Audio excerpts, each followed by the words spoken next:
यार जबान से हमारे हक ही निकलेगा, किसी को कहीं भी लगे। ये इस तरह सच धज के आती हैं, देख कर ये नहीं मालूम होता ये मुसलमान के घर की हैं, मोमिन के घर की हैं। देखने में ये आता ये धंधा करने वाली है, अभी स्टेज पर जाकर मुजरा करेंगी, इस स्टेज पर जाकर अभी नाचेंगी या डांस करेंगी। इस तरह से सच के आती हैं। अगर गलत बोलता हूँ तो यहीं पे स्टेज पे जबान खींच लो, अगर झूठ बोल रहा हूँ तो और हक है तो इसे तस्लीम करो। अरे गलती उन लड़कियों की नहीं है, मर गए उनके बाप, मर गए उनके भाई, और मर गए उनके शौहर, और मर गए उनके बेटे।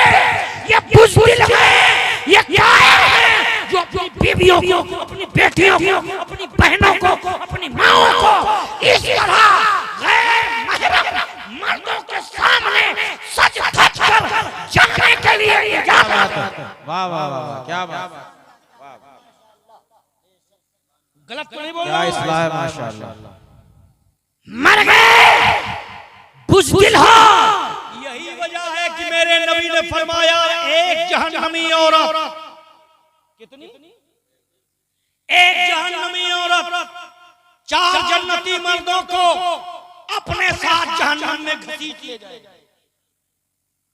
एक जहन्नमी औरत 4 जन्नती मर्दों को अपने साथ जहन्नम में खींच ले जाएगी। कैसे? पहले नंबर पे उसका बाप, दूसरे नंबर पे उसका शौहर, तीसरे नंबर पे उसका भाई, चौथे नंबर पे उसका बेटा। माँ है कोई बात नहीं, शरीयत के खिलाफ चल रही, तुमको इजाजत है, अदब के साथ माँ को समझा सकते हो, टोक सकते हो, रोक सकते हो। बहन है, अरे मैं तो कहता हूँ अपनी बहनों को मार्केट में उतरने का मौका क्यों देते हो? अपनी बहनें तुम्हारी है, ये तुम्हारी माँ की कोख में रही है, इनसे तुम प्यार करो अपनी बहनों से। अरे इनकी जरूरत के सामान मार्केट से लाके तुम दे दो, जो जरूरत की चीजें हैं उनको मार्केट में उतरने ही क्यों देते हो? क्या जरूरत हो जाए? मेरे प्यारे, आप ये पूरा का पूरा जब बिल्कुल इधर से अखाड़ा और उधर से दोनों तरफ से ये पूरा काफिला तैयार हो गया, आगे अब खुली मक्कारी हो रही है। एक लाइन में इधर ये लौंडे खड़े हैं, एक लाइन में उधर वो लड़कियां खड़ी हैं, ऊंची हील की सैंडलें पहनकर। अल्लाह न करे अगर गिर जाए कहीं उसी वक्त तो यार पांव की हड्डी पता नहीं कहां से बिगड़ जाए। हाँ, थोड़ा अगर डिसबैलेंस हो जाए, ऊंची हील की सैंडलें पहनकर, और ये यहां से देखो वो पूरा रंग पोत कर, जिसको लिपस्टिक बोलती हैं, है ना, और नाखून पॉलिश लगाकर, ये 2-3 सिंगार तो इस्लाम में हराम है। लिपस्टिक, नेल पॉलिश और ये सिंदूर और ये बिंदी वगैरह, इसलिए ये दूसरे को आकर्षित करती हैं। इस्लाम में जायज सिंगार वो दिया गया है, सिंगार जितना भी कर सकते हो करो, मगर सिर्फ अपने घर में अपने शौहर के लिए, अपने घर के अंदर अपने शौहर के लिए। मगर ये 2-3 सिंगार छोड़कर लिपस्टिक और नील पॉलिश, क्योंकि इसमें वजह बताई गई है। ये इसमें बताया गया कि सूअर की चर्बी मिली, क्योंकि जब ये लिपस्टिक तैयार की गई और सर्च किया गया तो जो भी कलर इसमें लगाते थे तो चिपकने वाली चीज कोई भी हो, धूप पाकर वो पिघलती है, तो पूरे मुंह पे बह करके इनको जंगल की बदरिया बना देता है ना। इसलिए इसमें सूअर की चर्बी की जब आमेज डाली गई, मिलाई गई, तो सूअर की चर्बी एक ऐसी चीज है जो धूप पाकर पिघलती नहीं, वो टिकी रहती है। तो इस तरीके से ये गलत है। नील पॉलिश, क्योंकि जहां पे तुम्हारे जो है नाखून और गोश्त का हिस्सा होता है, ये नील पालिश उसको बंद कर देती है, दोनों के ज्वाइंट को बंद कर देती है, और वजू का पानी अंदर जाएगा नहीं तो वजू होगा नहीं, इसलिए ये दोनों हराम हैं। वास्तव में इस्लाम ने जब भी किसी चीज को रोका है तो कोई वजह है, और जब किसी चीज की इजाजत दी तो उसकी भी वजह है।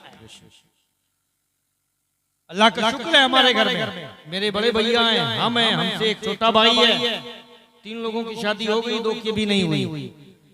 हमने अपने घर में ये 2-3 श्रृंगार का इनके लिए इजाजत नहीं थी, और अल्लाह का शुक्र है जब लड़की इस तरह से तलाशोगे तो वो लोग पहले से अपने ही घर से बता रहे हैं कि हमको इसकी कभी शौक ही नहीं, कभी नहीं। अगर लगाते हैं तो अपने अपने घरों पर तुम दूसरे को न रोको, न मना करो, अपनी माँ, अपनी बहन, अपनी बीवी, अपनी बेटी को तो रोक सकते हो। हर आदमी अपने अपने घर पे कंट्रोल कर ले। अब ये जब पूरा मेला का मेला खड़ा हुआ, अब जानते हो वो चम्मच और मिठाई लेके आते, अब वो दूल्हा के सामने उसके ऐसे, अब जब दूल्हा मुंह फैलाता है, बताओ है मक्कारी नहीं है? बोलो ये ड्रामा है नहीं है? अरे जब खींचना ही है तो फिर देख क्यों रही हो, और देना ही है तो फिर खींच क्यों रही हो? नहीं, थोड़ा मजा है, मजा। ये सन 2006-7 का वाकया है। एक बार उस वक्त हम पढ़ ही रहे थे, तो बहराइच के पूरब साइड का एक किस्सा है। ऐसे कोई निकाह के वक्त बाद निकाह वो लड़का लेकर, वो लड़का गया था ही झूला पे रसमाने पे, तो उसकी सराहत जो साली की बीवी है वो आई थी, इसे चम्मच बार बार उसके मुंह की तरफ ले जाए, हटा ले, ले जाए, हटा ले। तो लड़का था थोड़ा सा कहा है ना, तो उसने 2-3 बार को देखा, फिर इसके बाद में जैसे ये मुंह की तरफ लेके आई, उसने यहाँ से हाथ पकड़ लिया, नीचे पीछे से पहले ही तैयार रहा, यहाँ से हाथ पकड़ के अपने मुंह में रख लिया। तो अब वो थोड़ा खिसिया गई ना, वो ड्रामा कर रही थी, तो अब वो अपने ड्रामे में फेल हो गई, तो उसको खिसियानी वाली खंबा नोचे। तो अब ये जो खिसियाई तो पकड़कर उसके गाल में ऐसे बड़ी तेज नोच लिया। तो जब उसके गाल में नोचा तो लड़के ने क्या किया, भरे मजमे के अंदर लड़का खड़ा हुआ और इसको उठाकर और पटक करके इसके गाल में दांत से इसने नोचा। लड़की 16 दिन बहराइच हॉस्पिटल में एडमिट। ये है सुन्नते मुस्तफा और तरीके मुस्तफा को छोड़ने का नतीजा। ये है शादी ब्याह के बाद भूल गए शरीयत को, भूल गए इस्लाम को, भूल गए सुन्नते मुस्तफा को। क्या ही अच्छा होता कि 6 से 7 या 10 लोग तक ज्यादा से ज्यादा बारात जाते, मस्जिद में बैठकर ज्यादा निकाह हो जाता, अपने घर में तुमसे जो हो सकता वो लंगर लुटा लेते, अमीर और गरीब का फर्क न करके सबको खिलाते, जिसका नाम वलीमा है तो ये जायज होता। लेकिन मेरे प्यारे, ये 150-200 की बारात पूरा का पूरा लश्कर उतारते हो, गरीब लड़की के बाप के यहाँ न मालूम उसने 10 साल दूसरों के खेतों में मजदूरी की होगी, परदेश में रहकर दिल्ली बॉम्बे रह करके उसने कमाया होगा। आप पूरी के पूरा का पूरा लश्कर लेकर उतर रहे हो, मर गई गैरत। यही तो वजह है 10 दिन शादी के नहीं होते, घर के अंदर शैतानियत शुरू हो जाती। वो मौलाना साहब क्या हुआ? अरे लिखो ताबीज काहे को? अरे लड़की जिस दिन से आई है उंगली के इशारे पर पूरे घर को नचा रही है। वो तो नचाई यार, वो नाचती आई है, सबको नचाई। दीनदार लड़की तुमने तलाश कहां किया? तुमको तो चाहिए लड़की एमए वाली, बीए वाली, एमए में दोनों। अब एमए वाली लड़की जब आएगी तो जानते हो ये 26 जनवरी और 15 अगस्त के मौकों पर इस स्टेजों पर डांस कर रही थी, जहां पर इसका प्रिंसिपल, इसके जितने भी टीचर्स और इसका बाप, इसका भाई और इसके कॉलेज के जितने वो लड़के, इसके बॉयफ्रेंड, ये सब देख रहे होते हैं। अब ये लड़की तुमने पसंद किया था, अब ये नाचती हुई आई है, सुभान अल्लाह सुभान अल्लाह। तुमने दीनदार लड़की तलाशा था, दीनदार लड़की तुमने तलाशा था।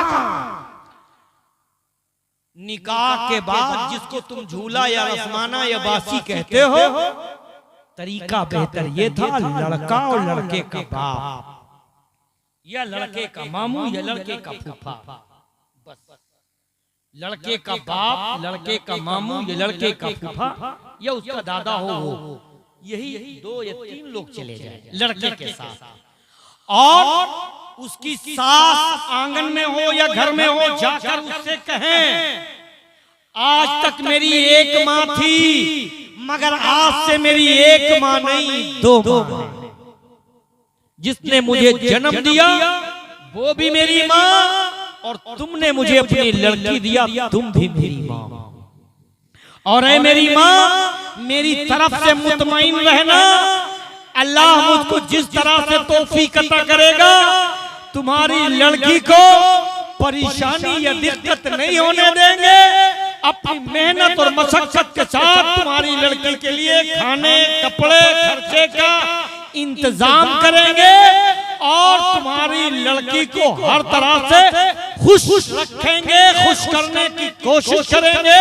और अब जा रहा हूँ, आखिरी बार हम तुमसे सलाम करने आए, ऐ मेरी प्यारी अम्मी, अस्सलाम अलैकुम। इसका नाम सलामी है। बोलो, होना चाहिए नहीं होना चाहिए?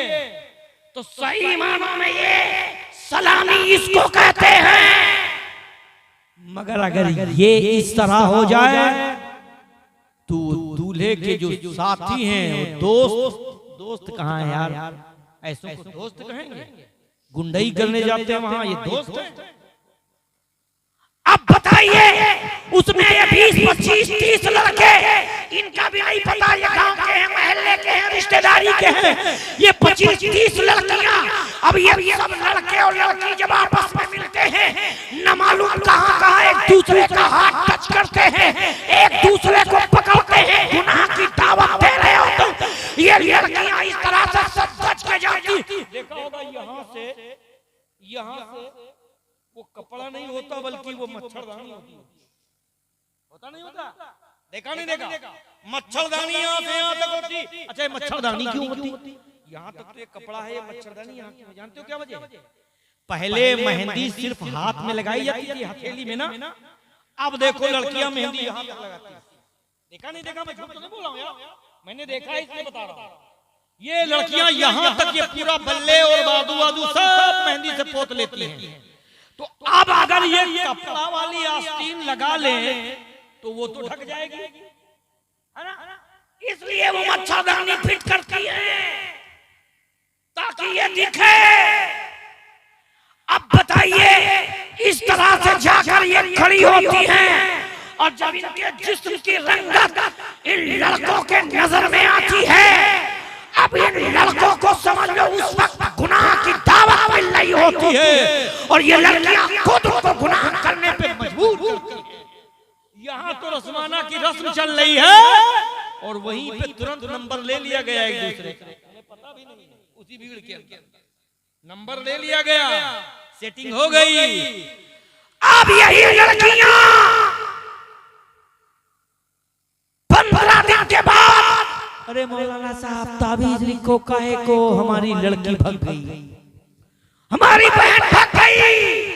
अरे नादान, तूने कब नहीं देखा था जब लड़की जींस की टाइट पैंट पहनकर, स्कर्ट टॉप पहनकर, छोटे छोटे कपड़े पहनकर, एंड्रॉइड मोबाइल बड़े वाले हाथ में लेकर जब ये घर से निकली थी, तब तूने नहीं देखा था ये पार्टी अटेंड कर रही थी, मीटिंग अटेंड कर रही थी, शादियां अटेंड कर रही थी, मर्दों की तरह दुपट्टा सर पे नहीं कंधे पे पड़ा था। अफसोस मुझको इस बात का बड़ा है, अफसोस मुझको इस बात का बड़ा है, तेरे सर का दुपट्टा कंधे पे पड़ा है, तेरे सर का दुपट्टा कंधे पे पड़ा है। हिजाब अब हिजाब न रहा, नकाब अब नकाब न रहा, वो इसलिए कि बेहयाई का कुछ हिसाब न। बेहयाई का कुछ हिसाब न रहा। मेरे प्यारे, भूल गए तुम अपने नबी का तरीका।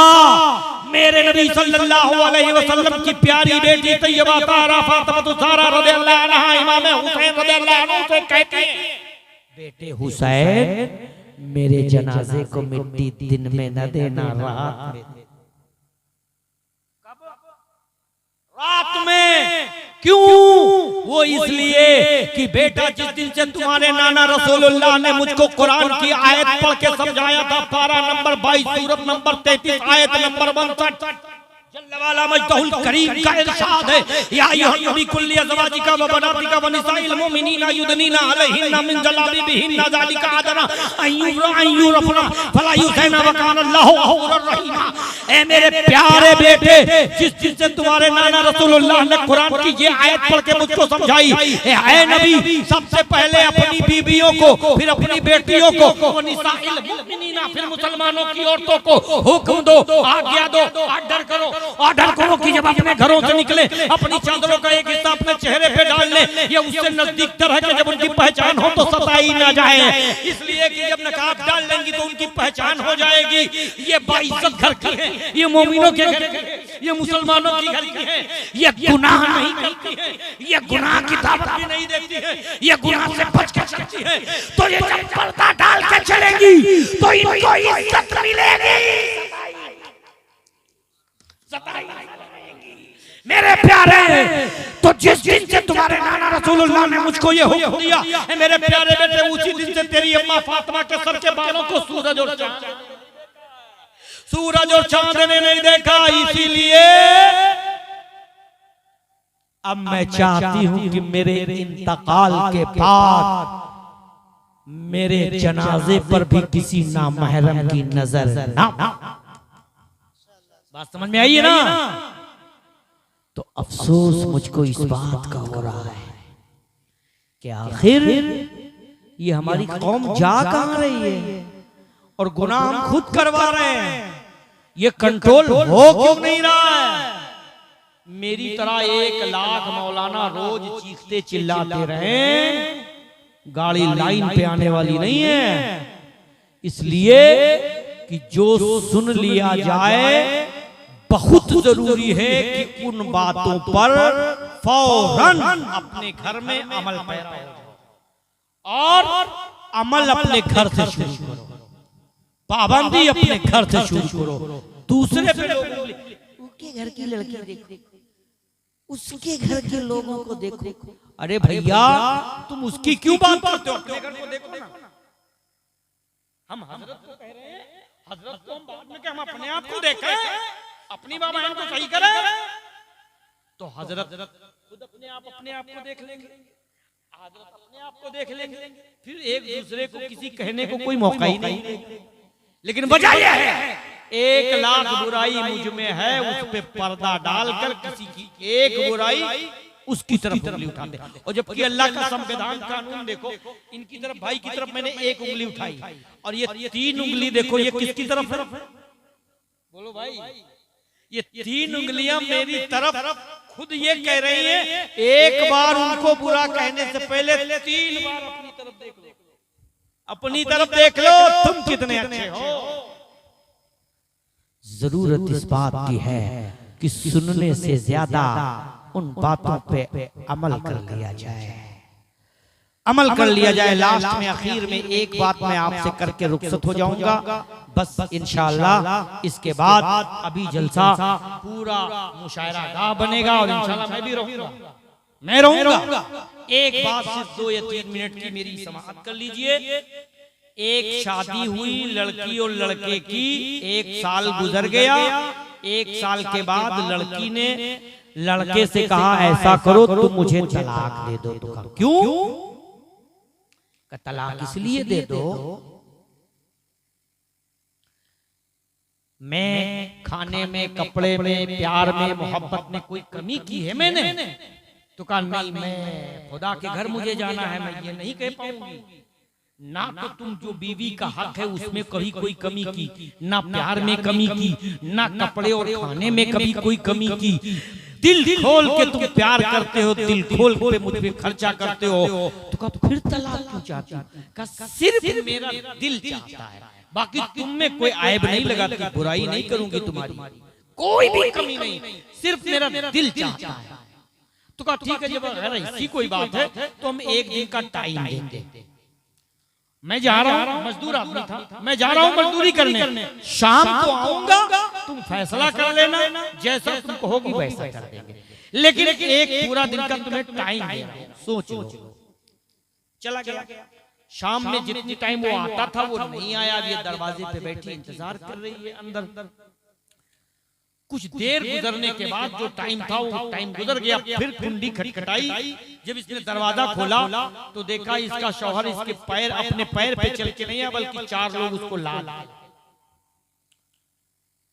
उसका एक्सीडेंट हो गया आते आते। तो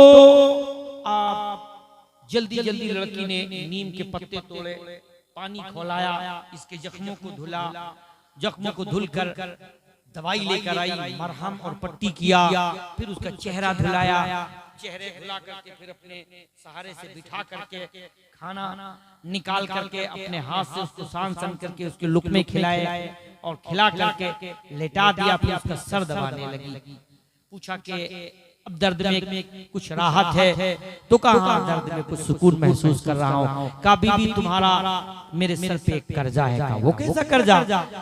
कहा कि सुबह हमने तुमसे कुछ वादा किया था, और जबकि नबी का फरमान है अल मुमिनु वादा वफा अल मुनाफिकु वादा गदा। मोमिन की पहचान है वादा करके उसको पूरा करता है, और मुनाफिक की पहचान है वादा करके मुखालिफत करता है और बदल जाता है। तो मैं मोमिन हूँ और मैं अपने वादे से मुखालिफत नहीं करता। मैंने तुमसे वादा किया था कि शाम में तुम जैसा कहोगी वैसा कर देंगे, तो अब बताओ तुम मुझसे तलाक चाहती हो कि नहीं? तो कहा कि वैसे तो अब हमें तलाक तुमसे चाहिए ही नहीं कभी। बिल्कुल। कहा क्यों? कहा अब तो बिल्कुल नहीं चाहिए, लेकिन अगर इससे पहले चाहती भी तो जो तुम्हारी कंडीशन, जो हालात हो गए इस हालत में जब तुम अच्छे हो जाते तब ले। तो कहा क्यों? कहा कि 1 साल तक हमारा आपसे निकाह हुआ, आप मजदूरी करके ठंडक में, सर्दी में, गर्मी में, बारिश में लेके आते, मुझको खिलाते, मैं घर में रहती, और आज जब आप पे मुसीबत का वक्त आ गया तो मैं आपको छोड़ के चली जाऊं, तलाक ले ली। जब तुम्हें कोई उठाने बिठाने वाला नहीं, तुम्हें कोई खाना देने वाला नहीं, ऐसे आलम में तुम्हें छोड़ के चले जाऊं, खुदा के घर क्या मुंह दिखाऊंगी? वैसे तो अब मुझे बिल्कुल तलाक नहीं चाहिए। कहा क्यों? ये मूड अचानक चेंज क्यों हो गया? कहा वो इसलिए कि जिस चीज के लिए हम तलाक चाह रही थी वो चीज का मतलब कुछ समझे नहीं? जिस चीज के लिए मैं तलाक चाहता था वो चीज मुझे मिल गई। कहा कैसे मिल गई? कहा हमारी और आपकी शादी को 1 साल हो गया, और 1 साल के अंदर मैंने देखा कोई छोटी सी भी हमारे और तुम्हारे बीच में कोई परेशानी नहीं है, कोई मुसीबत नहीं आई। तो मैं ये सोचने लगी थी कहीं ऐसा तो नहीं है क्या अल्लाह हम दोनों से नाराज है? मैं ये सोच रही थी कि अल्लाह हम दोनों से नाराज हो गया, इसलिए कि अल्लाह अपने जिस बंदे से खुश होता है उसे छोटी मोटी चुट की कोई बीमारी या कोई परेशानी देता रहता है। इसलिए कि परेशानी के वक्त इंसान अल्लाह को दिल से, सच्चे दिल से याद करता है। यहाँ किसी से हाथ उठाओ, बोलो अल्लाह से डरते हो कि नहीं डरते? सब हाथ उठाओ, बहुत डरते हैं, बड़ा खौफ है, ठीक है। लेकिन जंगल में जा रहे हो, रात अंधेरी हो, और अगर कहीं शेर दहाड़ता हुआ सामने आ जाए, अब लगेगा कि वाकई अल्लाह से डरते हैं। अल्लाह अब तो तू ही है। वहां क्लियर होगा डर कि वाकई अल्लाह से डरता है। अरे डर का है पैदा वो शेर, बात तो ये है। तो मतलब ये है हर आदमी अल्लाह से डरता, हर आदमी अल्लाह से मोहब्बत करता, मगर जब कोई परेशानी होती, मुसीबत होती, दिक्कत होती, संकट होता, कोई जब दिक्कत और परेशानी आती तो वो दिल से ये परेशानी दूर फरमा दे। तो मैंने देखा 1 साल गुजर गया, मेरे और तेरे बीच कोई परेशानी कोई दिक्कत नहीं आई। तो मैं सोच रही थी ऐसा तो नहीं कि अल्लाह मुझसे नाराज हो गया है, इसलिए मैं तलाक चाहती थी। लेकिन आप जब तुम्हारा एक्सीडेंट हो गया, मुझे यकीन हो गया, मुझे भरोसा हो गया, मुझे पता चल गया, मुझे क्लियर जो है ये क्लियर हो गया कि मेरा रब मुझसे नाराज नहीं है, अल्लाह हम दोनों से राजी है। इसलिए हम जो चाहते थे मुझे मिल जल्ला वाला मजदहुल करीम की बारगाह में दुआ है वहदहु ला शरीक। इस नाचीज के कहने या आप लोगों के सुनने में कोई खामी गलती लग़ज़ हुई हो, अल्लाह गफूरुर रहीम है, अपने हबीब के सदक़े में उसकी जनाब में तौबा इस्तिग़फ़ार